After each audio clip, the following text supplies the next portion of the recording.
अस्सलाम वालेकुम। ये वीडियो आज मुझे बनाने की फिर यूँ ज़रूरत पड़ गई कि मैंने सिटीज़न पोर्टल पर अपनी 3 कंप्लेनें भेजी थी।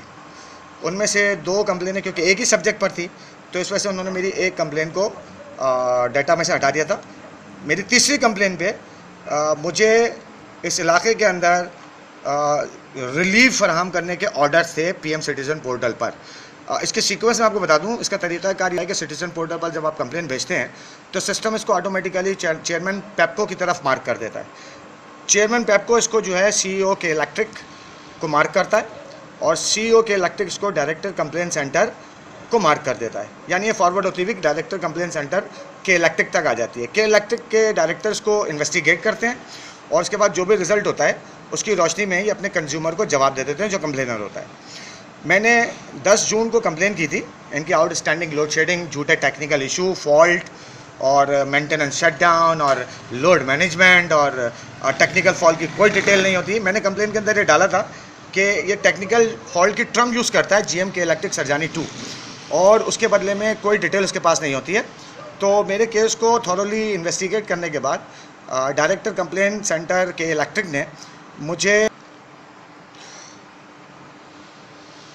मेरी कंप्लेन का जवाब इस डायरेक्टर कंप्लेन सेंटर के इलेक्ट्रिक ने वाज़े तौर पर इसको इन्वेस्टिगेट किया और मुझे थॉरोली जवाब देते हुए इस बात से आगाह किया और के इलेक्ट्रिक सरजानी 2 जीएम के इलेक्ट्रिक सरजानी 2 को ऑर्डर किए कि मुझे रिलीफ जो है वो ग्रांट वहाँ से कर दिया गया है।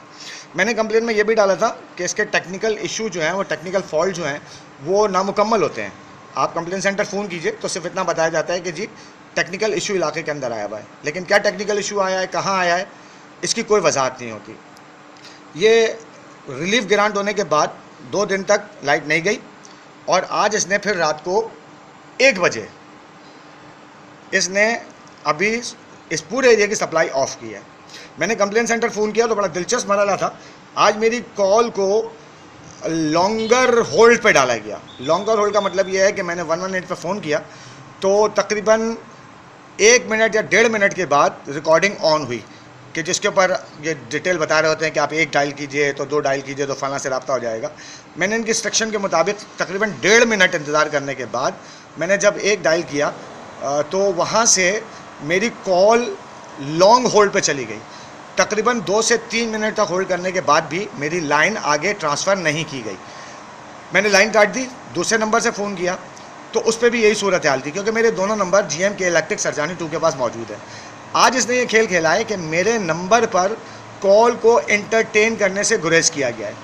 मैंने तीसरी चौथी दफ़ा जब कॉल मुसलसल डायल की तो मेरी कॉल लग गई और वही 1.5 से 2 मिनट बाद मेरा सीक्वेंस आगे बढ़ना शुरू हुआ कॉल का। पहले कोई फैसल साहब आए जिन्होंने मुझको बताया कि जी आपकी कॉल गलत जगह पर आ गई है, ये हमारा इमरजेंसी रूम है, मैं आपकी कॉल को कंप्लेंट सेंटर पर ट्रांसफ़र करता हूँ, जब बेल हो तो 2 दफ़ा 0 दबा दीजिएगा। मैंने 2 दफ़ा 0 दबाया तो कंप्लेंट सेंटर से किसी लड़के उबैद ने उठाया। उबैद ने मुझे बताया कि जी आपका कोई टेक्निकल इशू आया हुआ है और टेक्निकल इशू की नौयत तकरीबन 1 घंटा लेगी। मैंने उससे बोला, मैंने कहा बेटा मुझे ज़रा टेक्निकल इशू की डिटेल बताओ कि टेक्निकल इशू क्या आया है, कहाँ पे आया है और किस तरह आइडेंटिफाई हुआ। उसने बोला सर मेरे पास कोई स्टेटस नहीं होता है। मैंने उससे फिर ही सवाल किया कि तुमको ये टेक्निकल जो भी फॉल्ट आता है तुम्हारे सिस्टम के ऊपर कौन सा डिपार्टमेंट तुमको उसको जनरेट करता है, क्या टेक्निकल डिपार्टमेंट, क्या ऑपरेशनल डिपार्टमेंट, क्या आईटी डिपार्टमेंट, या तुम्हारा जीएम के इलेक्ट्रिक सरजानी 2 के अंडर कंस्ट्रक्शन या अंडर ऑब्जर्वेशन सारा ये काम होता है। उसने मुझसे बोला सर मैं ये आपको डिटेल बताने का पाबंद नहीं हूँ, ये हमारे डिपार्टमेंट के सीक्रेट्स हैं। मैंने बोला भाई मेरे, मैं आपको पैसे देता हूँ, आपका कंज्यूमर हूँ, मेरे दिए हुए पैसे से आपकी तनख्वाह बनती है।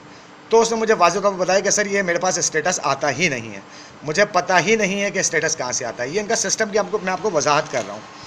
बहरहाल उसने मुझे इस बात का वाज़ेह तौर पर बता दिया कि वो टेक्निकल इशू के बारे में कुछ नहीं जानता कि क्या आया है, कहाँ से आया है और कौन सा डिपार्टमेंट या स्टेटस उसको प्रोवाइड करता है, उसे इसकी भी खबर नहीं थी। मैंने उसे बोला अपने सुपरवाइज़र से मेरी बात कराओ।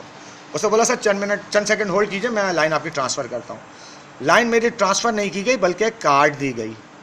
ये वीडियो मैं एज ए सबूत बना रहा हूँ, लोगों की आगाही के लिए बना रहा हूँ, क्योंकि मैं जीएम के इलेक्ट्रिक सरजानी 2 तेरा पीछा नहीं छोड़ूंगा।